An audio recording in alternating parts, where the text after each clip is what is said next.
Ini loh. Baik, selamat malam Bapak Ibu. Apa kabar hari ini?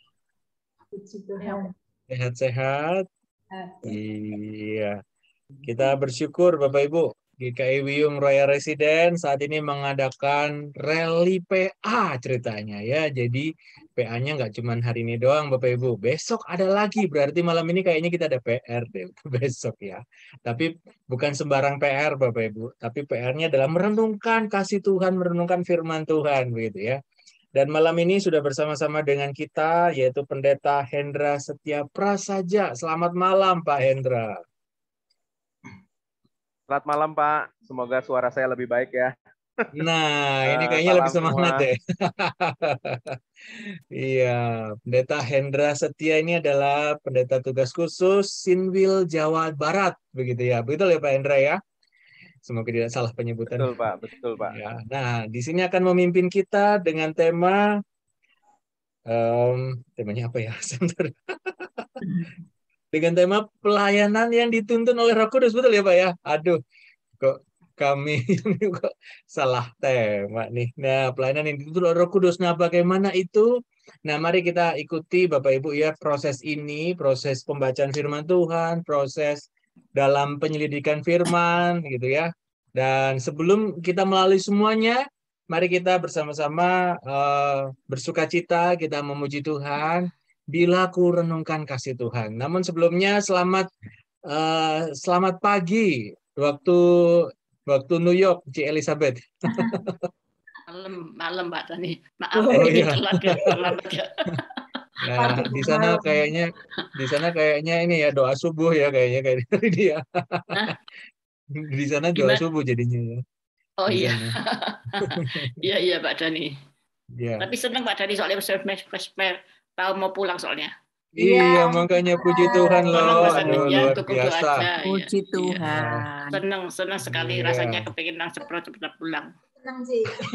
Senang iya rasanya senang. Senang makan pecel. Iya wes, bayang wes, ayo makan. Oh, nah itu loh Busun ditraktir Bu Elizabeth nanti pecel pulang. Justru saya ditraktir Pak.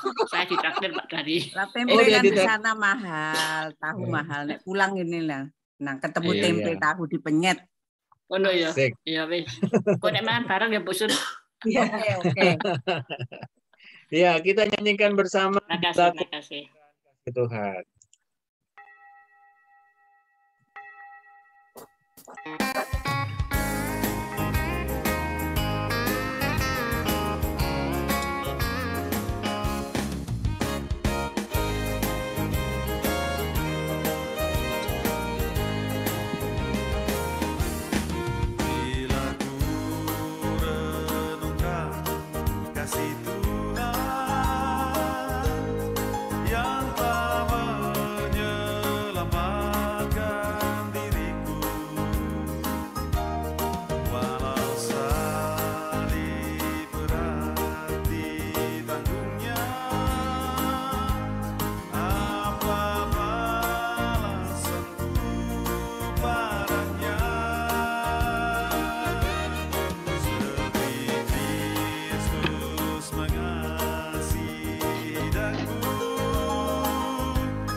Ya, benar sekali Bapak Ibu.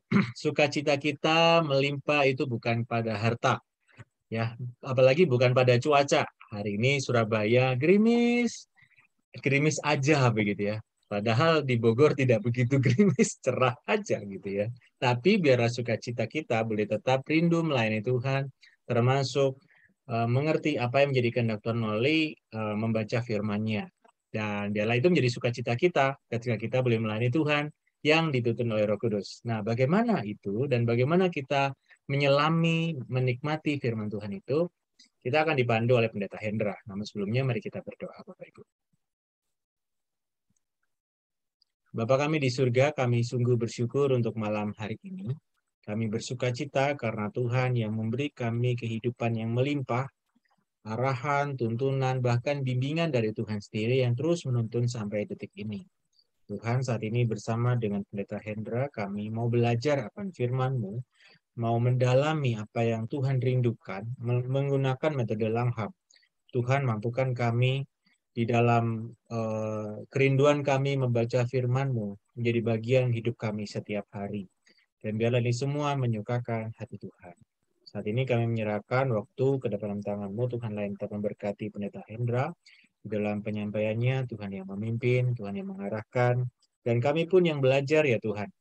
Mampukan dan bimbing kami. Kami menyerahkan waktu ke depan di dalam Tuhan kami, Yesus Kristus. Amin. Bapak Saudara, mohon segera bersiap alat tulis ya Bapak Ibu, karena ada bahan yang form yang dibagikan, pengamatan perikop kira-kira begitu. Mohon dibuka filenya, jangan lupa kalau memang nggak ada, segera siapkan tulis, alat tulis, pulpen, pensil, penghapus, dan kertas gitu ya. Kalau nggak ada kertas bingung tuh pulpennya mau dikemanain. Mau nulis di baju suami juga nggak mungkin kan ya, di baju orang sebelah. Nah, begitu. Nah, silakan bertanya Bapak Ibu, kita modelnya interaktif ya, begitu Pak Hendra. Nah, karena modelnya kita interaktif, silakan Bapak Ibu bertanya, kolom chat terbuka, raise hand terbuka, nanti akan langsung dijawab oleh Pendeta Hendra. Pendeta Hendra, waktu selanjutnya kami berikan. Silakan Pak. Terima kasih Bapak dan Ibu, selamat malam. Salam kenal dari saya.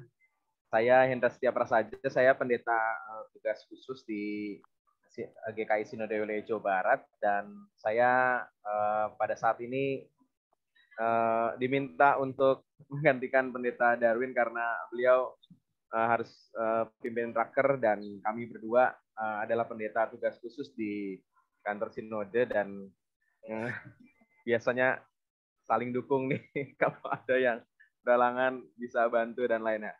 Dan saya bersama pendeta Darwin, kami adalah para pelatih di Langham Indonesia.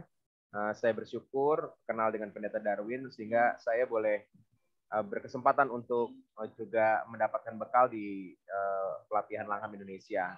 Dan ketika pendeta Darwin kontak saya, Ndra ini suruh bawa PA metode Langham. Waduh, saya deg-degan nih Bu ya, karena saya biasanya pakai metode Langham untuk preaching ya. Dan kalau ini suruh Bible study, semoga apa yang saya sampaikan memberikan ruang juga Bapak dan Ibu mengenal firman Tuhan secara mendalam, secara jauh lebih terstruktur begitu ya, untuk bisa mengerti firman Tuhan. Dan hari ini saya mau mengajak Bapak dan Ibu untuk bersama-sama mendalami satu bagian firman Tuhan dari Kisah Para Rasul. Kisah Para Rasul 13 ayat 1 sampai dengan 12. Yuk kita buka Alkitab kita dulu, kita bersama-sama simak bacaan firman Tuhan ini. Kalau berkenan, adakah di antara kita yang mau membacakan firman Tuhan dari Kisah Para Rasul 13 ayat pertama sampai dengan ayat yang ke-12?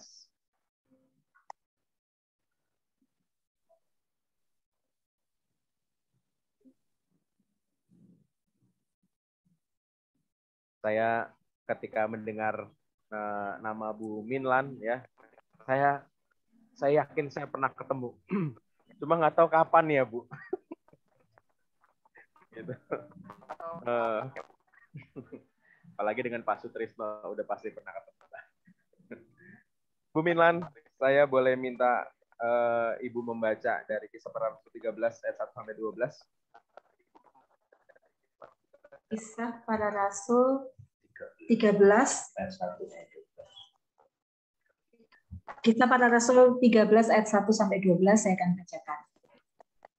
Pada waktu itu dalam jemaat di Antioquia ada beberapa nabi dan pengajar, yaitu Barnabas dan Simeon yang disebut Niger, dan Lukius orang Kirene, dan Menmahem yang diasuh bersama dengan raja wilayah Herodes dan Saulus.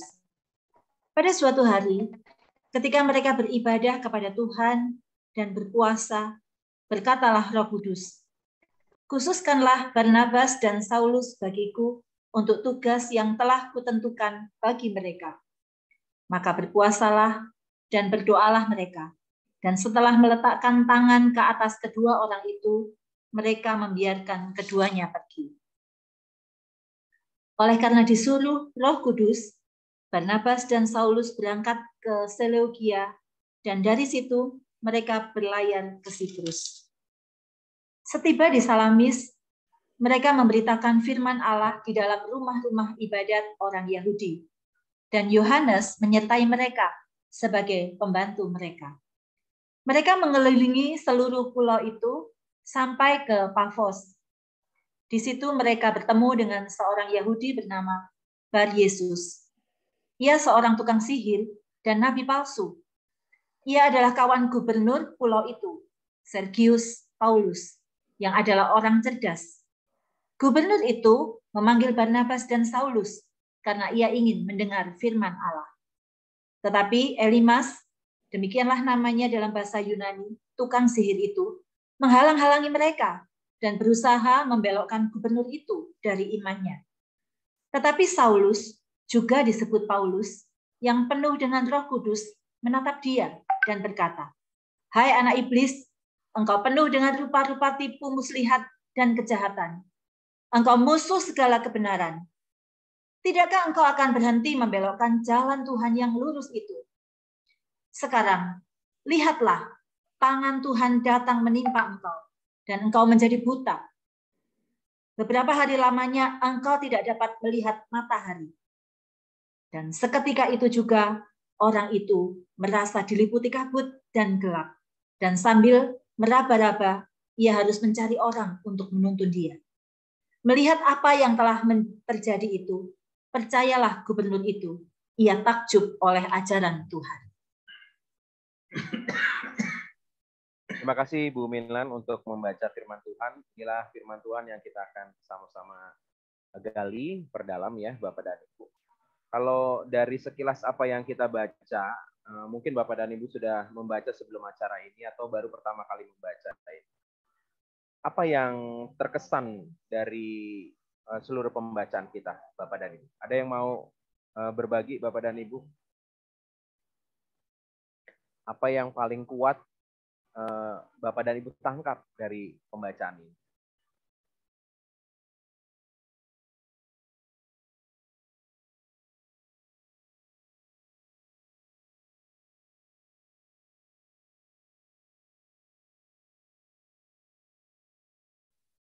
Ada proses beberapa pelayan tentunya ya. Apalagi yang mungkin Bapak dan Ibu dapat.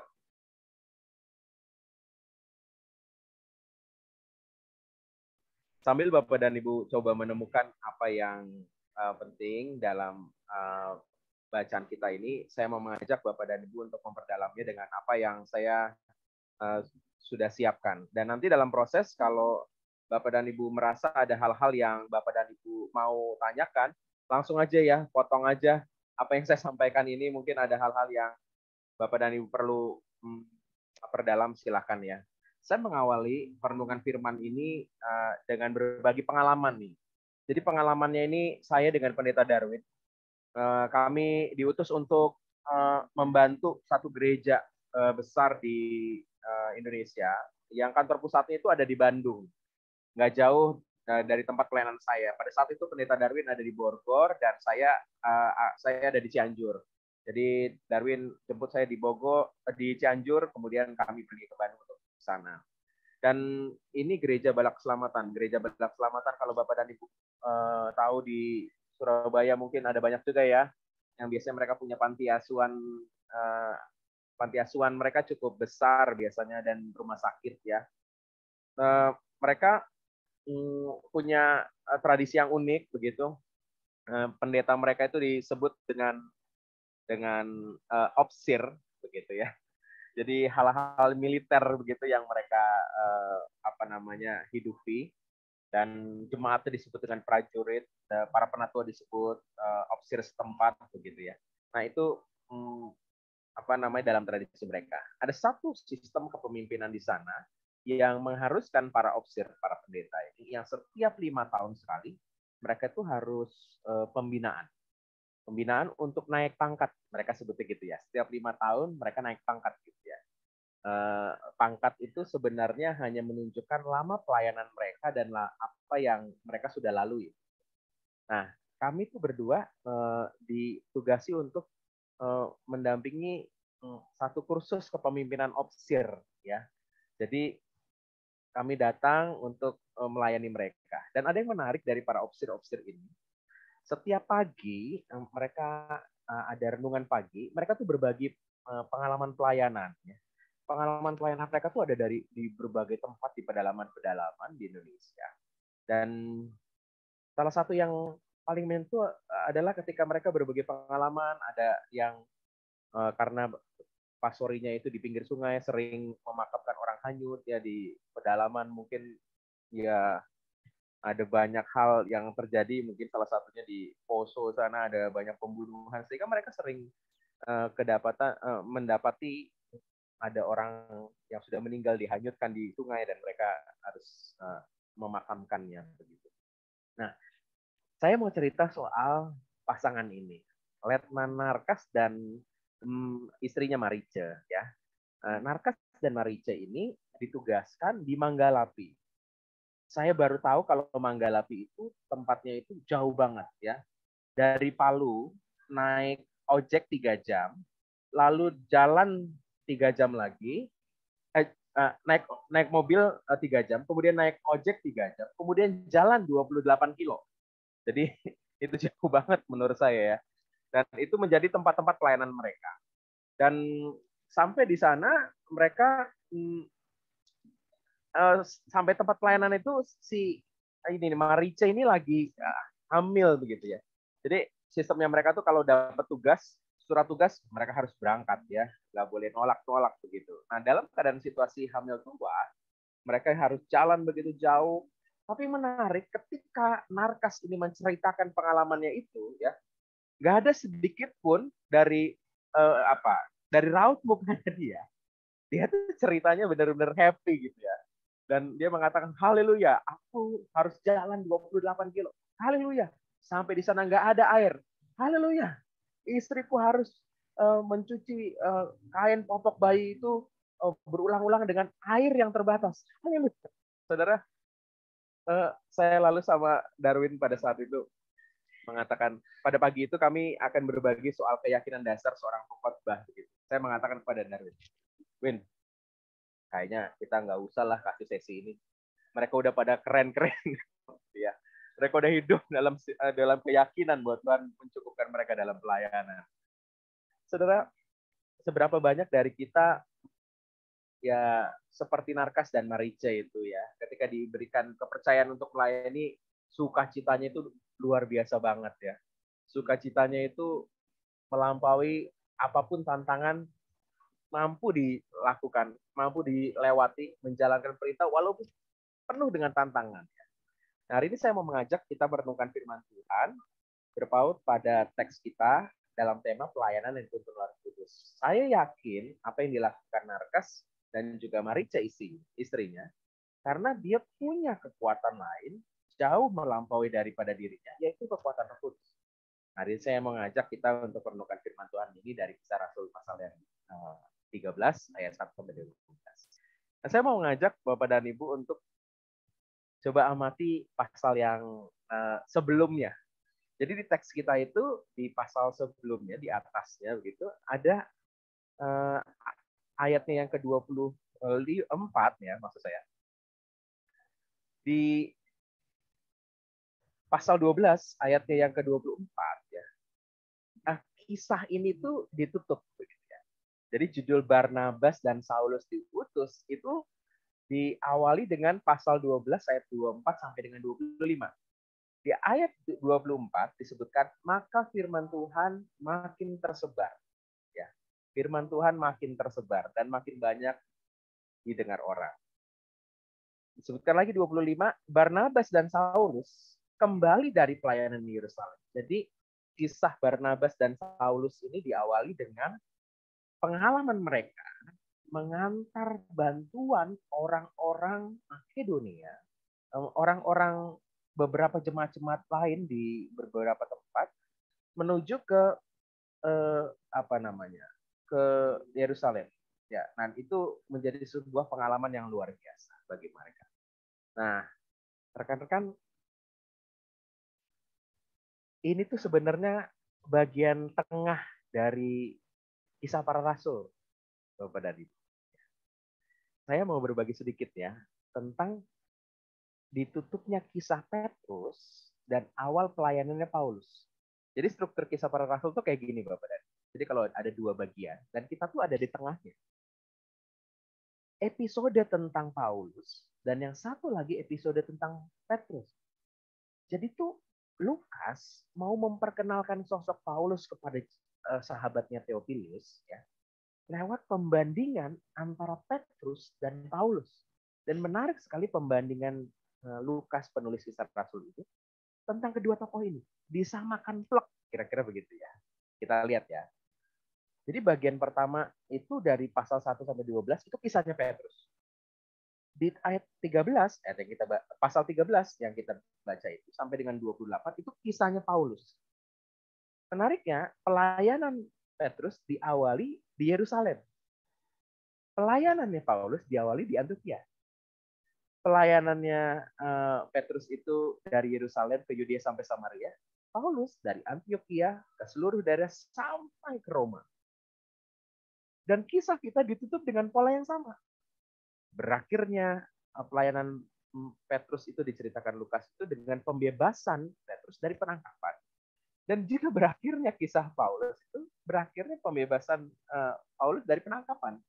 Jadi Lukas tuh mau menghadirkan dua sosok ini tuh sama gitu ya. Jadi dia bermaksud mengatakan kepada Theophilus ada sosok bernama Paulus yang kerasulannya itu sama loh dengan Petrus, kira-kira begitu. Nah, inilah kisah perjalanan awal dari pelayanannya Paulus. Yuk kita perhatikan bacaan kita, Bapak dan Ibu. Mari kita lihat ayat yang pertama ya, Bapak dan Ibu. Di ayat yang pertama disebutkan, pada waktu itu di jemaat di Antiokhia ada beberapa nabi dan pengajar, yaitu Barnabas, lalu ada Simeon ya. Jadi ada beberapa nama yang disebutkan di sini yang sebenarnya memberikan keterangan khusus ya. Jadi Barnabas dan Simeon yang disebut Niger. Ya. Niger itu hitam, Bapak dan Ibu. Ya mungkin itu kulitnya begitu ya, Simeon. Lalu ada Lucius, orang Kirene. Ini orang ini juga nih. Orang Kirene itu kita langsung ingat apa Bapak dan Ibu? Simon dari Kirene ya. Simon dari Kirene. Nah, kalau Bapak dan Ibu lihat di peta, Kirene itu ada jauh sekali dari Yerusalem. Dan mereka termasuk dari orang-orang di Afrika gitu. Dan kemungkinan dia adalah orang-orang yang dikonotasikan sebagai orang-orang keturunan budak. Gitu. Kenapa Simon dari Kirene itu disuruh membantu Tuhan Yesus memikul salib? Karena pada saat itu Simon disangka pada saat itu adalah seorang budak dan diminta oleh seorang prajurit untuk memikul salib Yesus. Jadi ada orang-orang yang biasa, ya, tapi ada orang-orang yang spesial nih.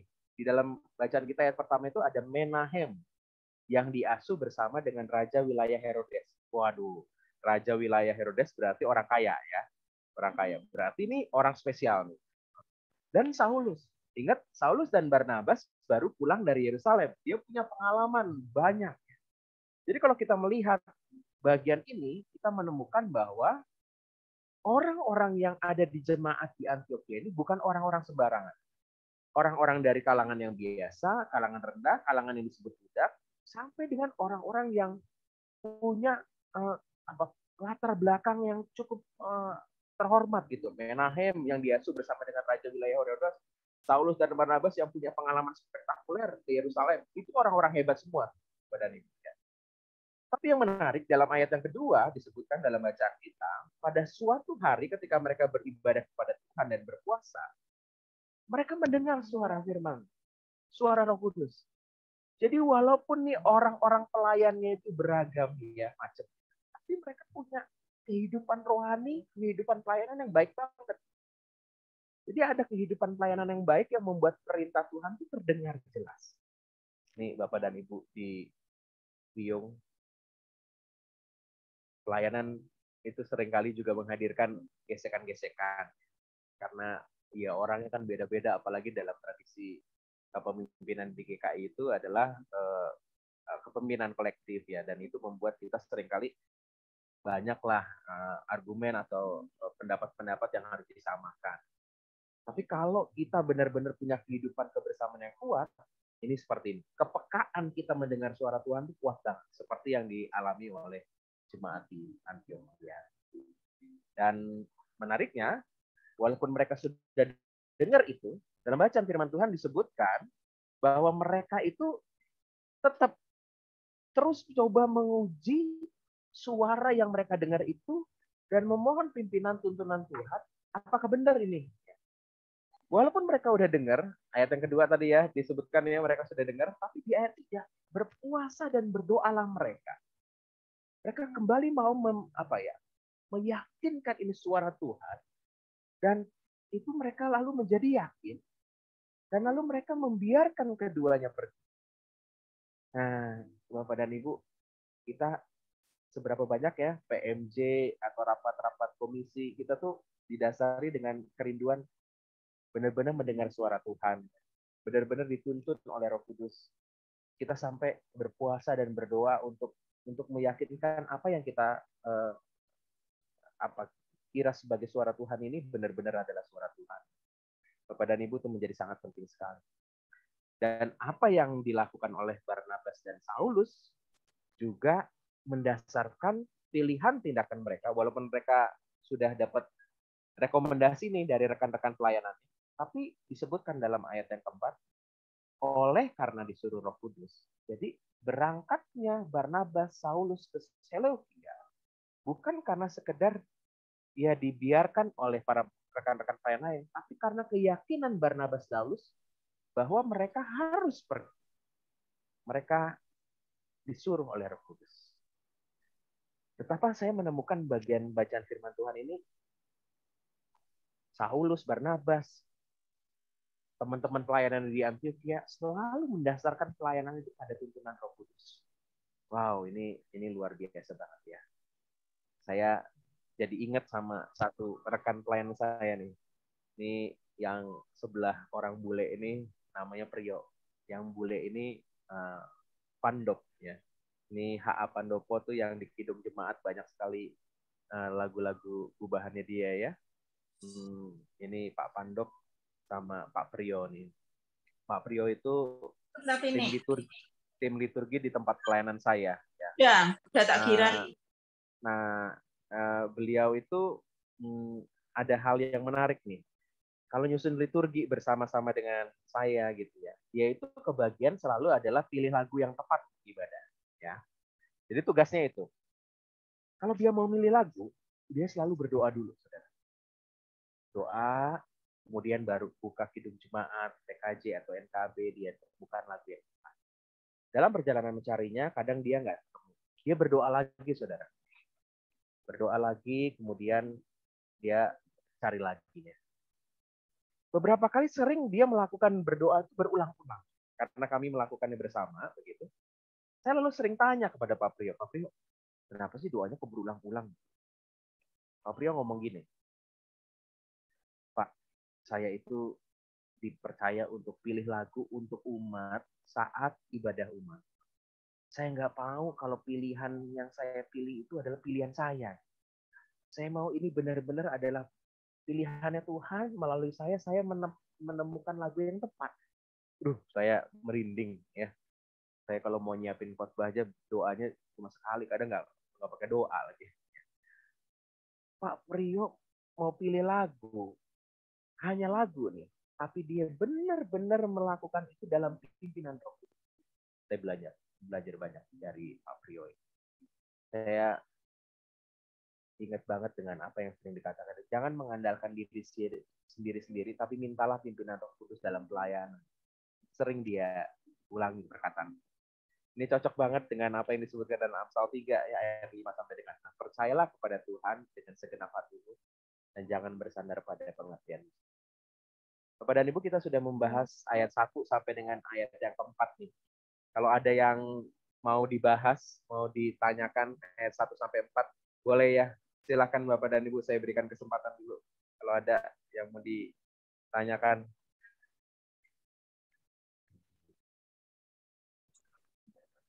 Ya, silakan Bapak Ibu yang ingin bertanya langsung saja, bisa raise hand, bisa tulis di chat. Nah, apakah sudah jelas atau blast? Waduh, jangan sampai blast. Ya Pak Indra. Oke, silakan Bapak Ibu. Silakan Bapak Ibu kalau ada, tapi kalau belum ada, saya akan lanjutkan ya. Mungkin di ayat-ayat berikut Bapak dan Ibu menemukan sesuatu yang penting yang Bapak dan Ibu rindu untuk tanyakan. Tapi kalau ada silakan ya. Ayat 1 sampai 4 dulu. Ya.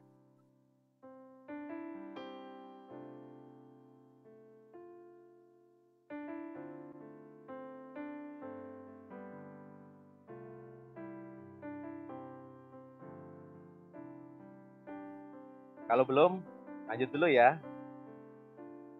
Boleh ya, kita lanjut dulu ya. Silakan Pak, lanjut saja. Pak, mau tanya. Oh, boleh. ini Pak, ada Pak, Bu Elizabeth, Pak. Bu Elizabeth. Pak, saya mau tanya. Ini di ayat 2. Ketika disebutkan, ketika mereka beribadah kepada Tuhan dan berpuasa, berkata Roh Kudus berkata itu di dalam arti langsung mendengar atau bagaimana? Atau bagaimana caranya? Makasih Bu Elizabeth untuk pertanyaan yang sangat baik sekali nih ya. Dan ini menjadi kegelisahan kita juga. Mungkin pertanyaan-pertanyaan bagi kita juga ya. Bagaimana sih cara mendengar suara Tuhan? Ini pertanyaan yang sering kali kita temukan ya. Dan juga mungkin sering kali kita tanyakan.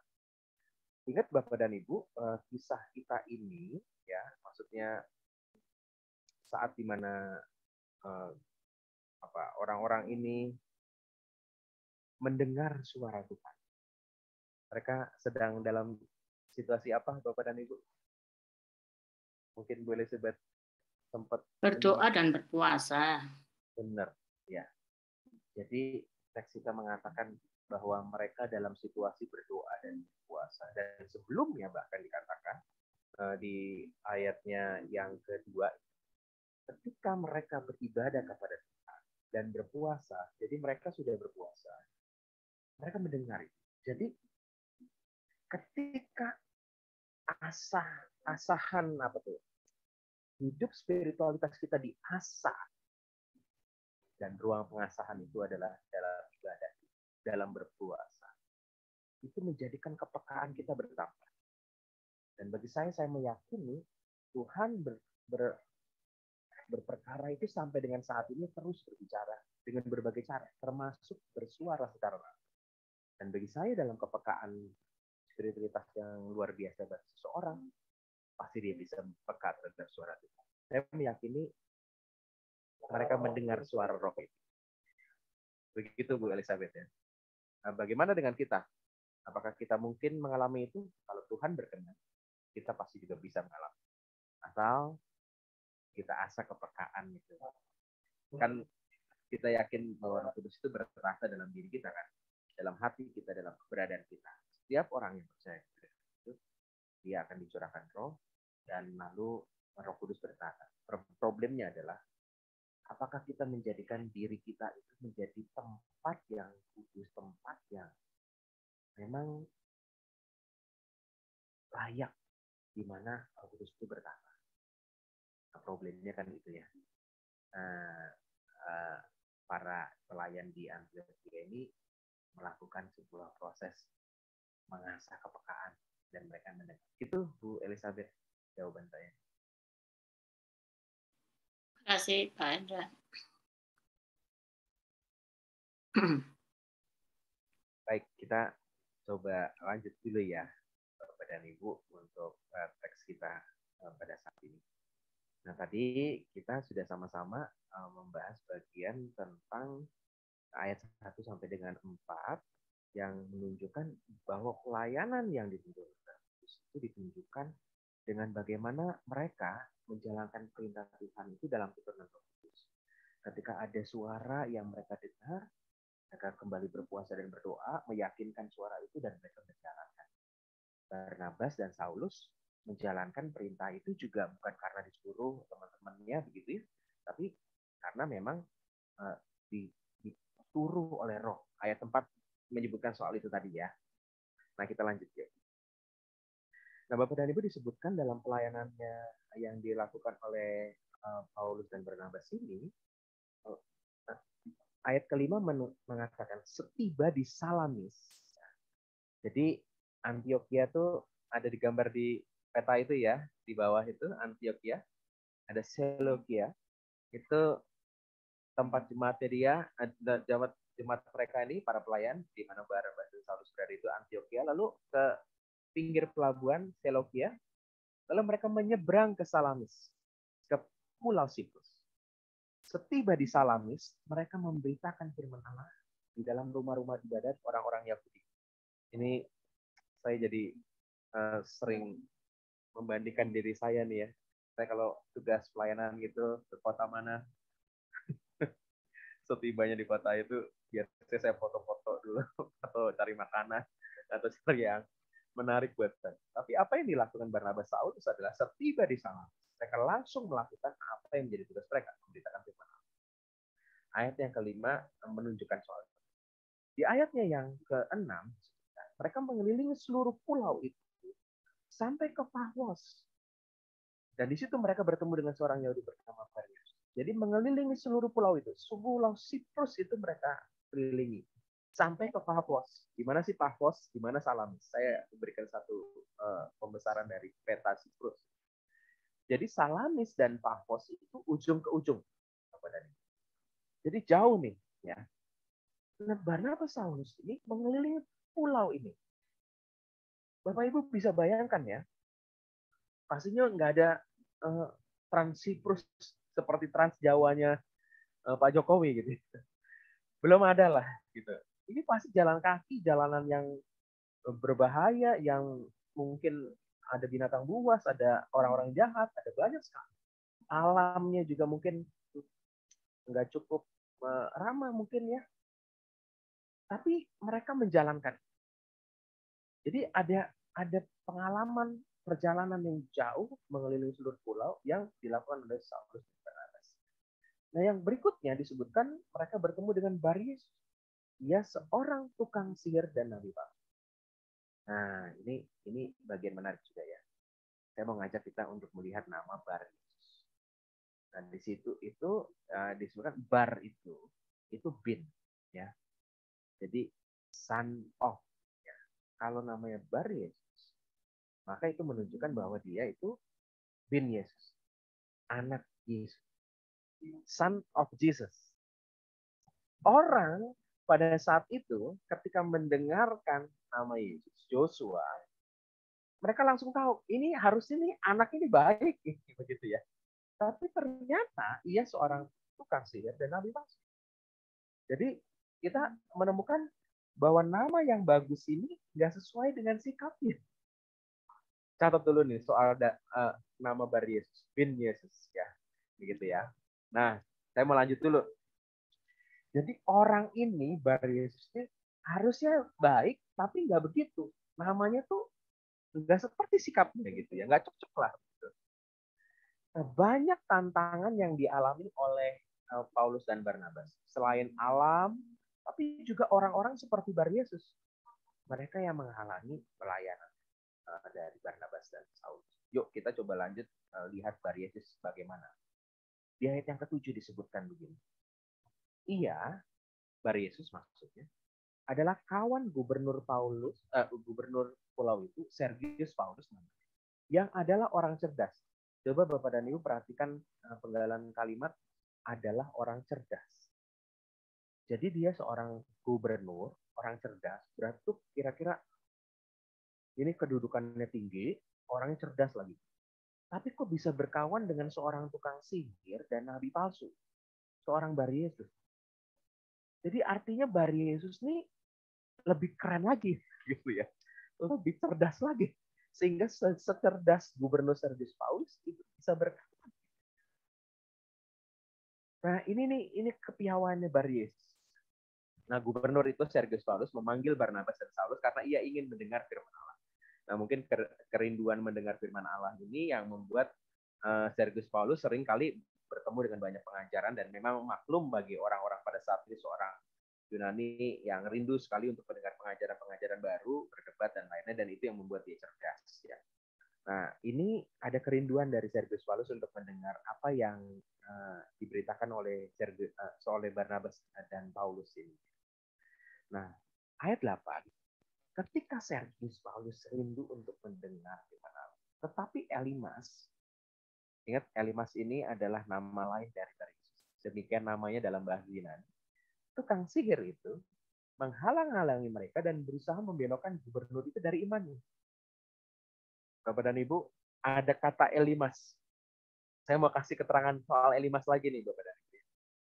Elimas itu, kalau diterjemahkan, a wise man.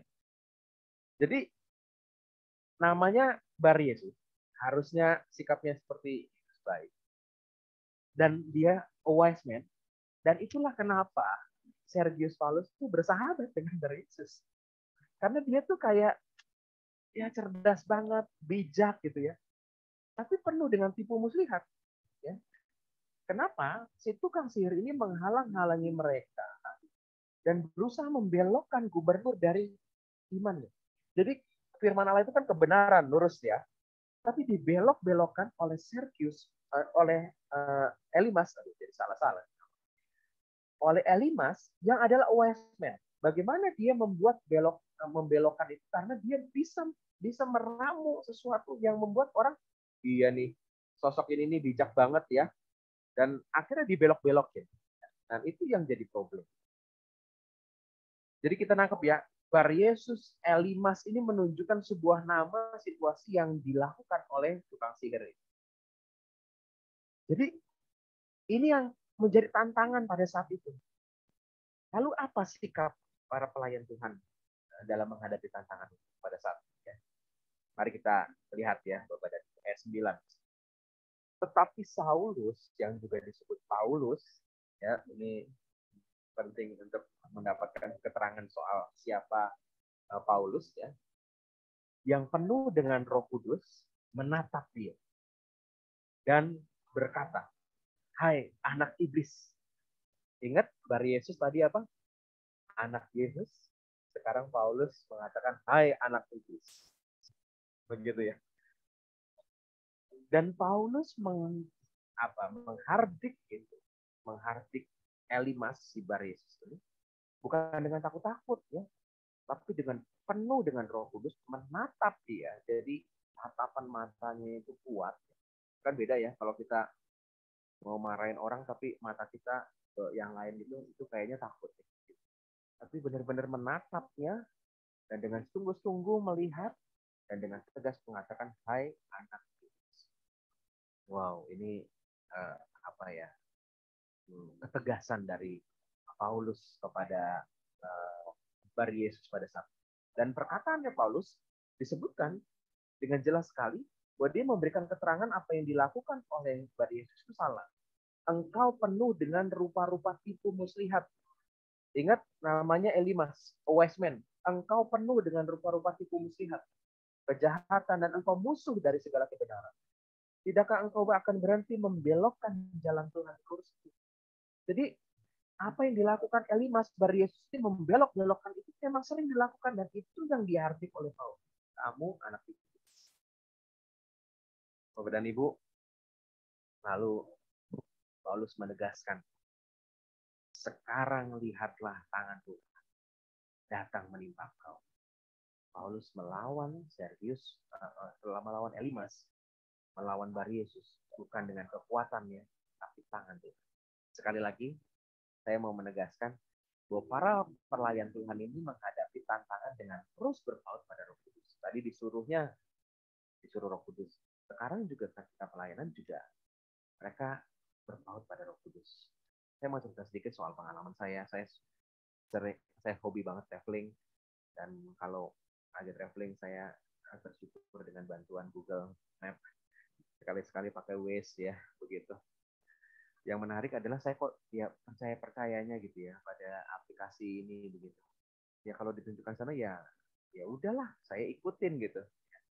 Nah, dan saya tuh teguh percaya pada aplikasi ini.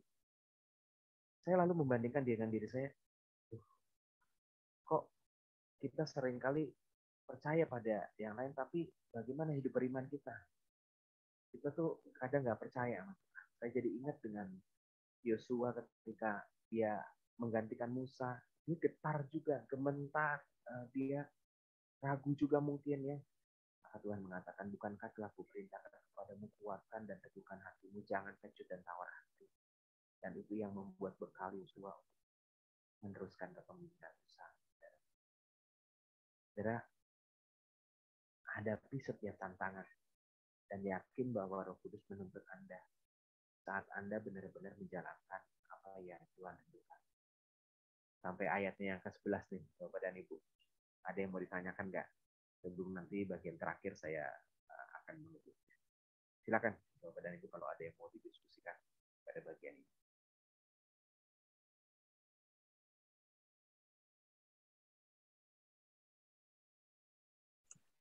Iya Pak, saya mau tanya. Kalau dalam bacaan kita tadi itu, Kisah Rasul 13 itu, pengutusan Barnabas dan Saulus itu selalu kepada orang Yahudi. Ya, tidak kepada orang-orang di luar Yahudi. Kalau dari tadi itu kan ke satu daerah dia mencari tempat ibadah orang Yahudi. Dan Bar-Yesus itu juga orang Yahudi. Ini tentang pelayanan dalam arti kita sebagai GKI ya. Seringkali kalau kita melakukan persekutuan di suatu daerah, itu selalu kita istilahnya gini ya, kita pelayanan melakukan KKR atau apa, kadang-kadang itu seringkali justru membuat resah jemaat atau gereja-gereja lokal yang ada di mana kita, misalnya kita ke Papua misalnya. Kita membuat KKR besar-besaran, banyak orang yang bertobat dan Tuhan mengizinkan itu. Nah, seringkali kita ini tidak, yang saya lihat ya, mudah-mudahan saya salah. Mungkin Bapak lebih banyak pelayanan di sana.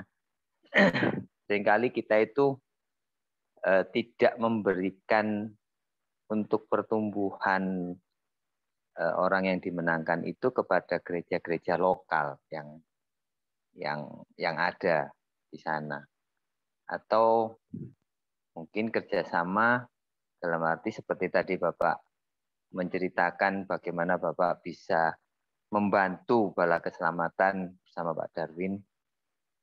Ya, kalau dilihat dari strukturnya kan beda ya. KI yang satu Bala Keselamatan ya. Yang satu pakai bendera, ya kan? Nah, itu apa Pak yang bisa dibagikan ke kita melalui pembacaan kita pada malam hari ini tentang selalu ditujukan kepada orang Yahudi. Terus yang kedua yang di ayat 9, kalau dari ayat 1 sampai dengan 8 itu selalu Saulus. Ya. Tapi tadi penekanan tadi Saulus yang adalah Paulus. Itu penekanan untuk pergantian nama itu apakah ada hubungannya dengan apa yang Paulus katakan, karena Paulus juga mengalami tentang perjalanan ke Damsyik. Perjalanan ke Damsyik, dia kan sinar, Tuhan bertemu dengan dia, sinar, dan dia buta pada saat itu. Dan Tuhan mengirim Ananias untuk melayani dia. Itu apa Pak? Hubungannya antara Saulus terus ganti Paulus, terus setelah itu Paulus berkata tentang pada Yesus itu, hai anak iblis, kau akan buta, dan seketika itu juga kabut meliputi pandangan dan buta itu. Yaitu mungkin bisa berikan masukan, Pak. Mungkin. Makasih Pak Ya. Sutrisno ya. Iya. Pertanyaannya itu banget nih. Mosok Pak. Pak Sutrisno, jadi GKI itu punya komitmen ya. Saya pikir di semua sinode wilayah, yang tentunya yang saya sangat kenal ada sinode wilayah Jawa Barat di mana saya berada pada saat ketika kita pelayanan ke daerah ya, kita punya komitmen pelayanan misalnya ke Papua, di Mentawai, sekarang ada program di sinode wilayah Jawa Barat di Mentawai dan Papua. Kita tuh punya komitmennya bahwa kita itu berjuang menolong saudara-saudara kita tanah-tanah Kristen. Karena mereka punya tanah. Papua punya tanah. Kalau GKI kan dalam tanda petik nggak punya tanah ya. Nggak punya tanah yang dipertahankan. Tapi orang Papua punya tanah yang harus dipertahankan. Dia orang asli sana. Dia dalam kemiskinannya dan lainnya, itu kan jadi tanggung jawab gereja untuk dikembangkan. Kalau kita meyakini bahwa Tuhan juga berperkara melalui gereja-gereja yang ada di sana, di lokasi-lokasi itu, maka GKI itu punya komitmen untuk mengembangkan gerejanya. Mengembangkan gereja yang ada, gereja lokal di sana, supaya gereja lokal itu bertumbuh besar. Kenapa? Karena mereka kenal budayanya. Mereka punya tanahnya. Mereka perlu untuk mempertahankan Kristen di sana. Sama seperti yang di Mentawai juga begitu. Jadi itu komitmen GKI. Jadi kalau Pak Sutrisno berkata, apakah GKI punya relasi dengan yang lain dalam pengembangan antar gereja? Iya, kita punya komitmen itu.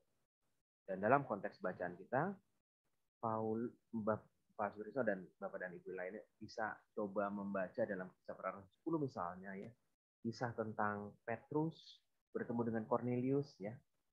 Itu menariknya bahwa Petrus tuh punya paradigmanya ya ngurusin orang Israel aja gitu. Tapi setelah ketemu dengan Cornelius dia langsung tahu bahwa Tuhan tuh memang gak membeda-bedakan orang.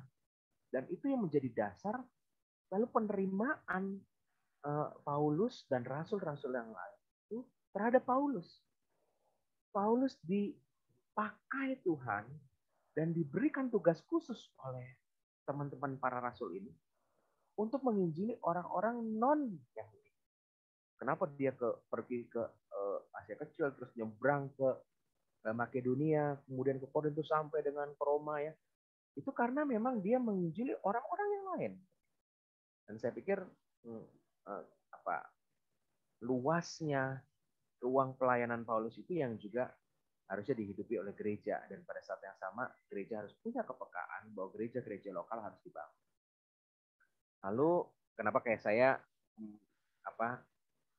punya pelayanan dengan Pak Darwin ke Gelak Selamatan tadi begitu ya.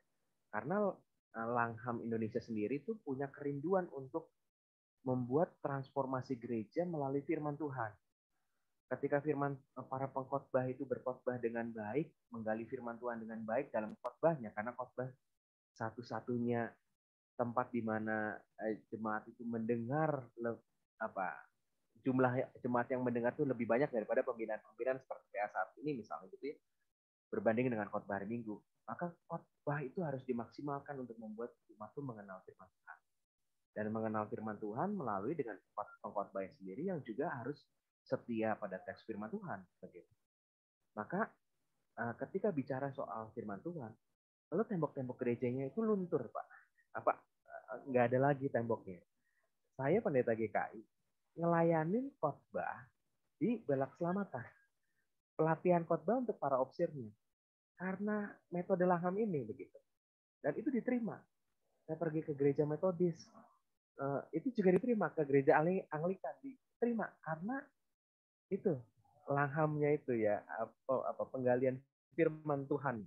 Dan saya pikir menjadi penting untuk kita sadari bahwa ada bagian di mana kita bisa menyampaikan firman itu kepada banyak orang, tapi juga memperhatikan pemeliharaan jiwa yang ada. Teks ini menunjukkan pekabaran Injil itu mulai makin luas karena ada Paulus. Karena dia mau datengin ke orang-orang yang lain, termasuk Sergius Paulus, orang-orang yang ditobatkan Paulus di Pulau Siprus ini ya. Begitu, saya pikir itu yang menjadi relevansi dengan teks kita. Semoga menjawab apa yang ditanyakan oleh Pak Trisno ya. Iya Pak. Kalau saya tidak tahu, mungkin ya mudah-mudahan ini yang saya terima itu gini. Paulus dalam pelayanannya selalu dia mencari tempat di mana orang Yahudi beribadah. Saya mikirnya gini, apakah memang jadi dalam hal ini seperti tadi ini ngomong tentang anak Tuhan ya, tentang Kristen. Jadi justru menguatkan orang lokal, membina orang lokal untuk bersama-sama memberitakan firman kebenaran itu kepada orang-orang yang di sekelilingnya. Jadi istilahnya apa ya? Gedok tular ya, istilahnya itu. Paulus itu ya seperti tadi Bapak dalam pelayanan Langham gitu ya, berbagi hidup kepada hamba-hamba Tuhan dari denominasi yang lain, dan mereka menerima itu sehingga bagaimanapun juga firman kebenaran itu akan tersampaikan kepada orang-orang yang belum pernah mengenal tentang Injil. Itu sih yang saya dapat. Setuju Pak Sutrisno. Terima kasih harapannya. Jadi kenapa Paulus dalam banyak pelayanannya itu dia ke rumah-rumah ibadat Yahudi ya? Karena dia sendiri kan pemuka agama Yahudi pada saat itu, lalu mengikut Kristus, dan pertemuan paling pasti terjadi itu dalam ibadah itu di rumah-rumah ibadat Yahudi. Dan pintu masuk yang terbaiknya buat Paulus yang kenal banget tradisi ibadahnya Yahudi ya di rumah ibadat itu. Maka kenapa dia selalu mengawali penyebaran pengajarannya itu di rumah-rumah ibadat Yahudi, karena tradisinya dia kenal ya. Lalu juga dia bisa masuknya begitu, dan orang Yahudi adalah orang yang percaya Tuhan begitu. Dan berbeda kan kalau kisah di Athena ya, ketika dia harus berdebat tentang pengajaran yang disampaikan oleh Paulus dengan pengajaran yang dimiliki oleh orang-orang Yunani di Areopagus ya, ketika Paulus berdebat itu ya, dia kan harus menyampaikan konsepnya ya, pintu masuknya juga harus pakai kuil, dan di kuil itu ada nama Allah yang tidak dikenal. Bahkan kisah itu lalu ditutup dengan penolakan ya. Itu beda dengan orang Yahudi yang dia kenal. Kenapa masuknya dari sana? Itu sih yang saya pahami.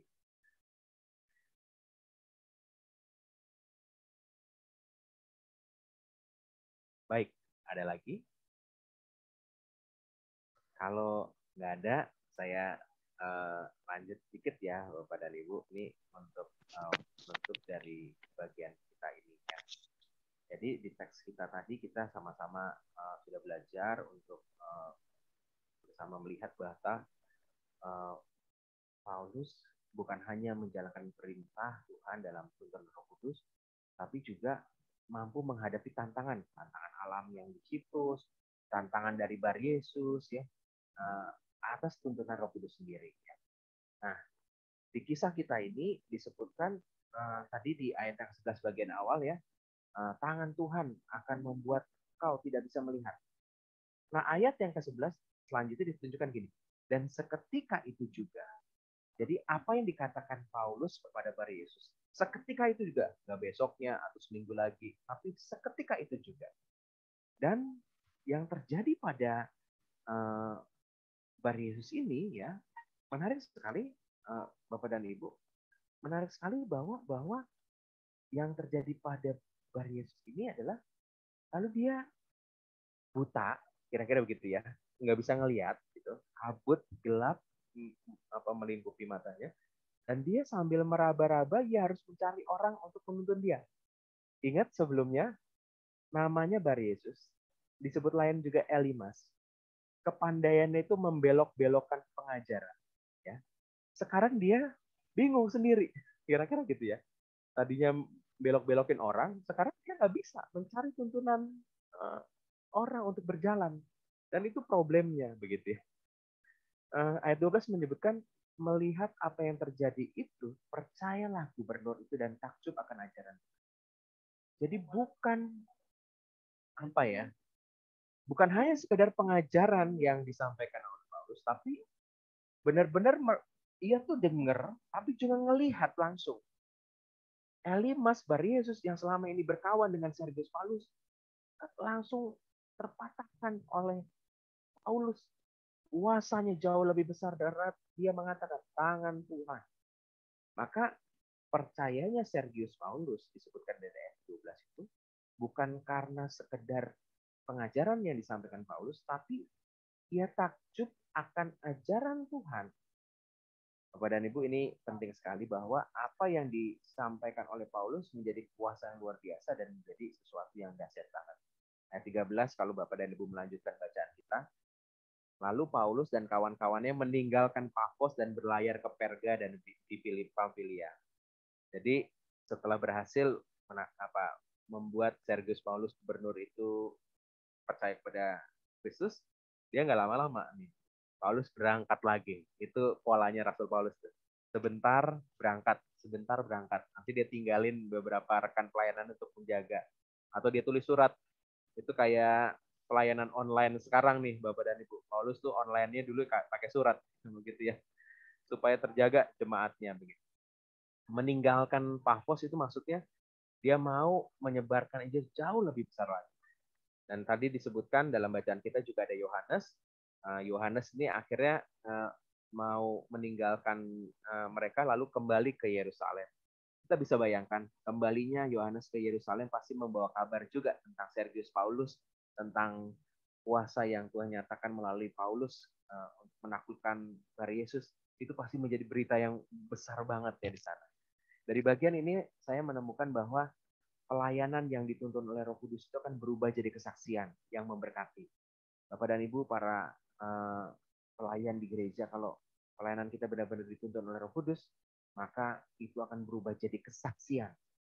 Melihat orang pelayanan sebagai guru sekolah minggu, sebagai bagian dari paduan suara, kalau itu dipimpin Roh Kudus, akan banyak gerakan yang membuat orang-orang yang melihat akan juga terberkati, bahkan mau ikut melayani bersama. Inilah bagian yang kita sama-sama renungkan, Bapak dan Ibu. Saya pikir ini menjadi bagian yang penting untuk kita memaknai teks firman Tuhan.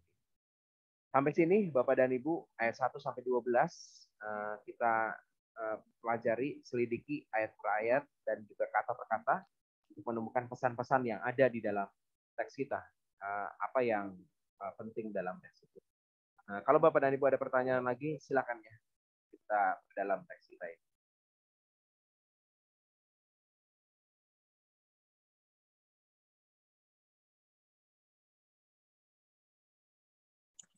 Baik, silakan Bapak Ibu yang ingin bertanya. Silakan.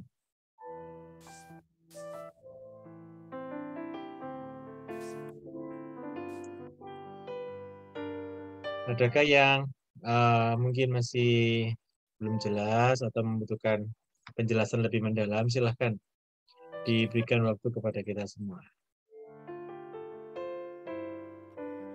Iya, tadi pertanyaanku sing ayat 9 itu katanya tadi belum belum ya.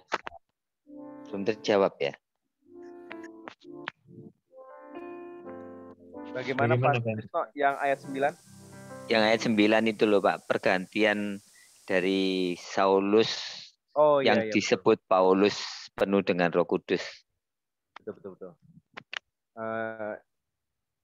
Sinar yang dialami, yang membutakan Paulus itu kan terjadi di pasal 9 ya, begitu ya.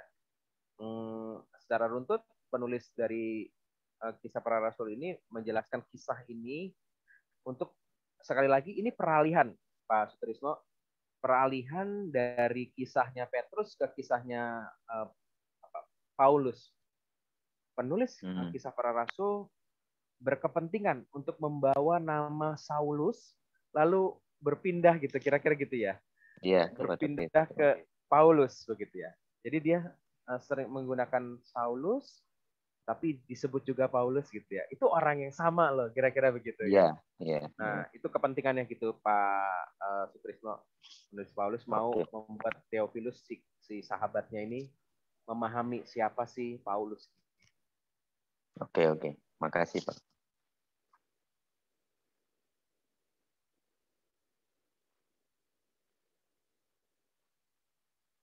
Silakan, ada pertanyaan yang lain? Silakan Bapak Ibu. Silakan mengajukan pertanyaan baik yang di Indonesia, di tempat-tempat yang lain gitu. Boleh.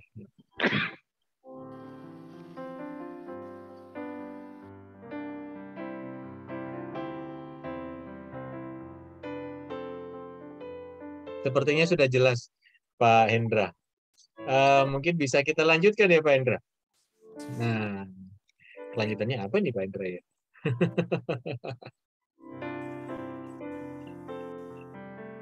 Sudah Pak, sudah dibahas semuanya nih. Udah dibahas semua, waduh. Oke. Jadi saya menutupnya dengan mau mengajak Bapak dan Ibu mengingat bahwa menggali firman Tuhan di teks kita ini, saya mengajak Bapak dan Ibu melihat ayat per ayat dan juga kata per kata.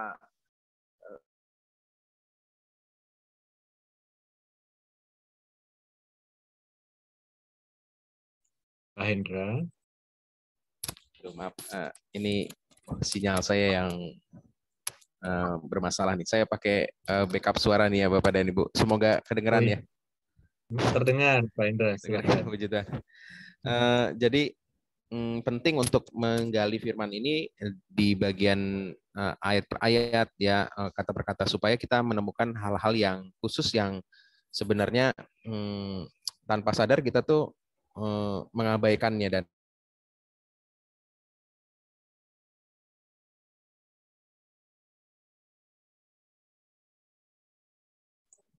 Pak Hendra.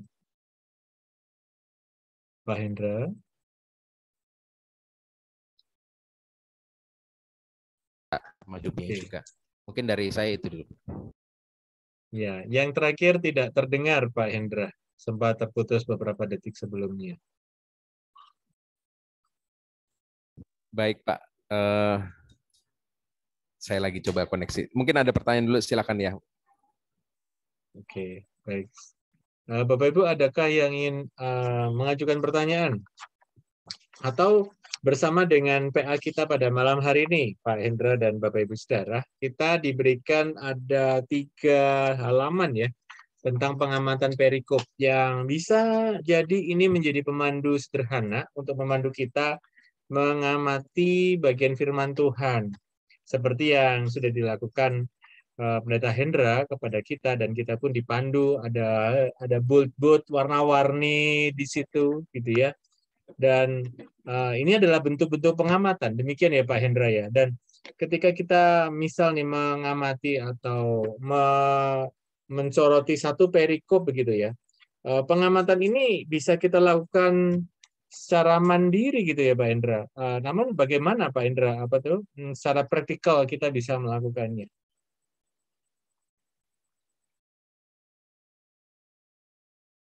Pak Hendra? Iya Pak. Iya, oke. Suara saya kedengaran ya Pak? Nah, ini kedengaran. Baik. Terdengar Pak. Terdengar. Ya. Pak, jadi lembar itu bisa kita pakai untuk membuat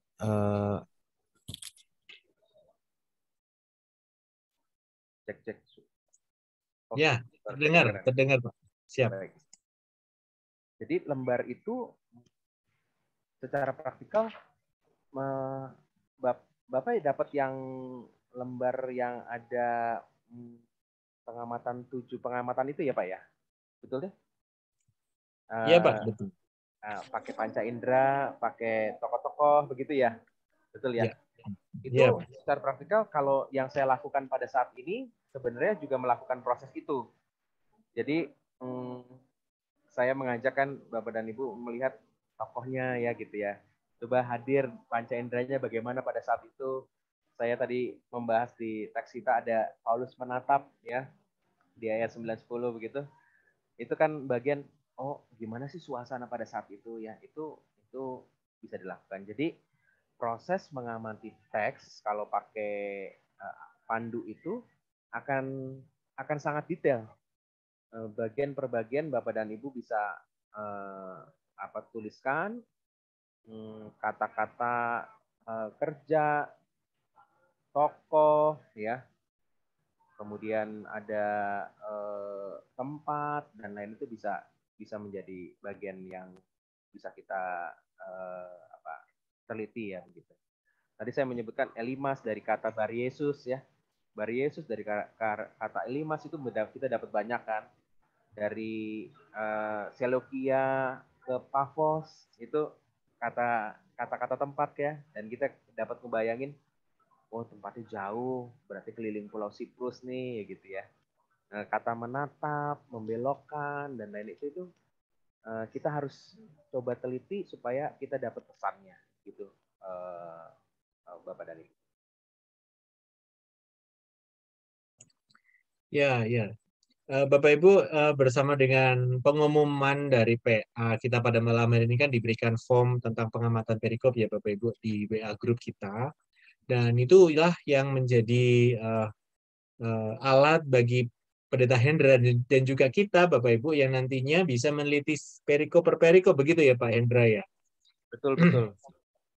Dan jadi memang teksnya, silakan teksnya Pak. apa aja tuh Pak? Ya, teksnya apa aja tapi prosesnya sama tuh. Lembar pengamatannya sama. Nah, jadi Bapak dan Ibu jangan lewatin kata-kata apapun ya. Bahkan kata-kata kecil, lalu, maka gitu ya. Tadi saya di awal PA kita saya membahas ayat 24 dari pasal 12 ya. Itu ada kata maka, itu kan kata kecil padahal ya. Tapi itu justru bermakna ya. Itu proses yang harus kita lakukan. Iya. Dan proses ini menjadi proses yang menarik ya Pak Hendra ya bagi kita yang turut ambil bagian di dalam pelayanan doa pagi, doa malam, di mana di dalamnya itu ada sisipan renungan kecil begitu Pak Hendra. Bisa terpakai ya Pak Hendra kira-kira ya? Bisa banget Pak, keren banget tuh ya. Ini Bapak Ibu kalau masih gelisah ya, ragu ya, saya ini bisa menyampaikan firman atau tidak ya. Udah lakukan 7 langkah itu pakai lembar pengamatan, Bapak dan Ibu pasti dapat pesan firman dan itu yang disampaikan. Apakah itu sudah dikatakan layak? Layak banget. Kenapa? Karena Alkitab, teks firman Tuhan yang Bapak dan Ibu gali ya. Nggak pakai buku tafsir mana atau penggaliannya orang lain gitu ya. Tapi penggalian Bapak dan Ibu itu first hand gitu ya, bukan second hand gitu ya kira-kira. Dan itu keren banget Pak, kalau Perenungan 2 Pagi ada penggalian firman sederhana ya. Pakai 7 langkah ini, bagus. Wah, ini menjadi karya orisinal ya Pak ya, originalnya kita sendiri nih dalam menggali firman, tidak tergantung renungannya A, B, C begitu ya Pak ya. Betul Pak, betul. Karya original itu menguatkan banget ya. Nah, Bapak Ibu, tentu kita sebagai, misal katakanlah nantinya akan memimpin doa pagi, doa malam, atau acara-acara di kami itu ada ceritanya kayak kumbang, Pak Hendra. Kumbang itu singkatan dari kelompok bertumbuh dan berkembang begitu. Jadi pertumbuhan kita itu bertumbuh dan berkembang, dan itu penyampaian itu juga penyampaian firman terkadang kami melibatkan para penatua begitu ya, para aktivis untuk ayo silahkan menyampaikan firman karena Tuhan pasti berikan insight, dan ini menjadi alat yang menarik nih bagi setiap kita yang dipercaya untuk mengambil bagian itu. Tapi juga bukan harus hanya untuk acara-acara khusus ya, ternyata acara pertumbuhan pribadi pun saya rasa jurnal pribadi, jurnal harian kita penting juga menyelidiki ini. Setuju Pak, setuju. Saya pikir kalau yang punya kebiasaan baca 1-2 pasal sehari ya gitu, kalau ditambahin pengamatan, makin dalam Pak, makin banyak yang didapat. Ya. Ini bukan perkara ngabisin bacaan Alkitab, tapi memahami, menemukan pesan. Itu keren banget. Nah, di antara kita juga Pak di GKI Wiyung itu ada program RTB. RTB itu Read the Bible. Dan ini sudah masuk tahun keberapa ya Pak ya? Lupa. Jadi dulu pernah ada ayat 3 ayat, 2 ayat, sekarang turun jadi 1 ayat. 1 ayat. 1 pasal maksud saya.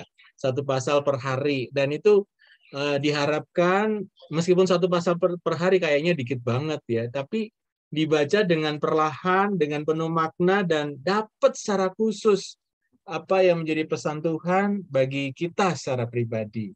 Nah, ini bagi kita jemaat sekalian, jemaat GKI Wiyung, ini menarik sekali loh Bapak Ibu untuk kita boleh menggali firman Tuhan melalui metode pengamatan perikop ini secara utuh dalam 1 pasal kira-kira. Ini menjadi alat pertumbuhan bagi kita yang cukup efektif, kira-kira begitu.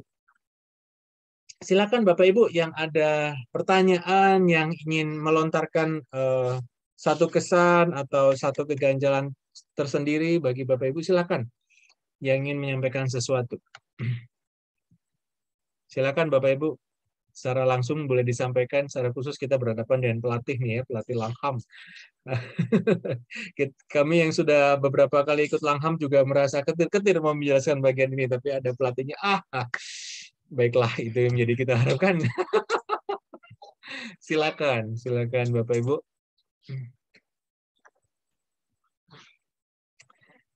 Bagaimana? Tidak ada?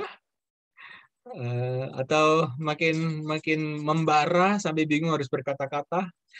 Atau bagaimana? Saking banyaknya bingung, aduh saya mau ngomong apa gitu.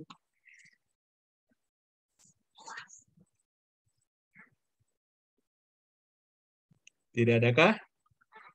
Oke, beneran nih, nggak ada ya. Satu kesempatan lagi sebelum kita tutup. Jangan ragu-ragu. Silakan. Oke, baik. Kalau memang sudah tidak ada yang ingin menanyakan, mungkin terakhir Pendeta Hendra, mungkin ada closing statement bagi kita, lalu kita akan tutup. Mohon dengan kasih Pak Hendra yang menutup kita di dalam doa begitu. Ya, lalu kita akan berfoto bersama Pak. Baik, makasih Pak. Teks kita hari ini mengajarkan bahwa penting kepekaan untuk mendengar suara Tuhan. Penting juga untuk mendasarkan setiap keputusan kita itu pada pimpinan Tuhan. Dan keyakinan bahwa Tuhan akan memberikan jalan keluar dari setiap tantangan yang kita hadapi. Paulus bersama Barnabas mengalami itu, Bapak dan Ibu juga bisa mengalami.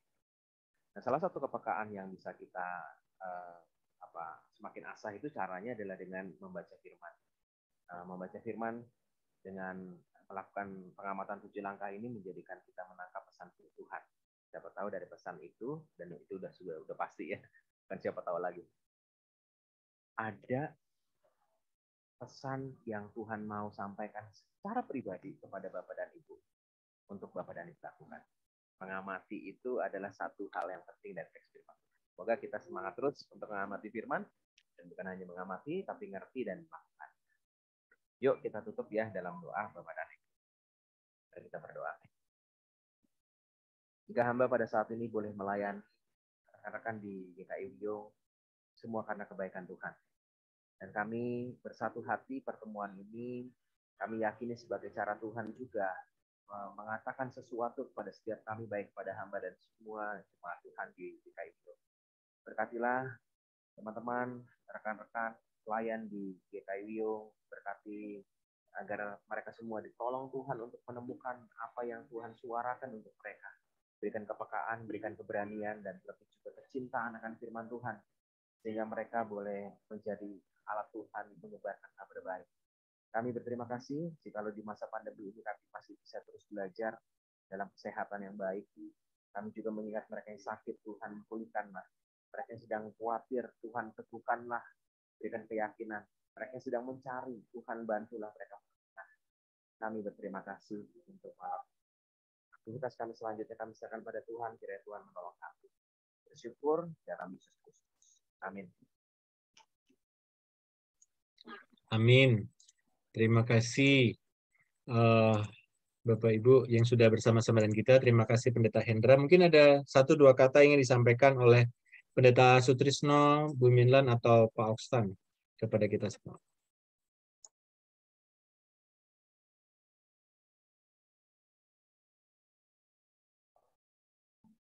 Pak Sutrisno? Iya, Pak Sutrisno dulu. Saya mau menunggu. Ya, ya, terima kasih Pak Hendra sudah berbagi untuk PA dengan metode Langham. Dan kalau kita tadi mencoba memperhatikan sesuatu yang menarik, hal-hal yang kita mungkin tidak pernah dapat, tetapi melalui metode ini kita mendapatkan sesuatu yang menarik dan sesuatu yang bisa memperlengkapi kita. Dan seperti yang dikatakan oleh Pendeta Hendra, bahwa sebenarnya kita bisa melakukan hal ini, nah, tinggal latihan aja, latihan rutin, dan mungkin kita bisa belajar bersama-sama nanti. Ya, setelah dengan Pak Hendra, kemudian besok dengan Pak Darwin, mungkin kita bisa belajar bersama-sama untuk kita memperkaya pemahaman, pengetahuan kita tentang Alkitab. Ya, terima kasih Pak Hendra.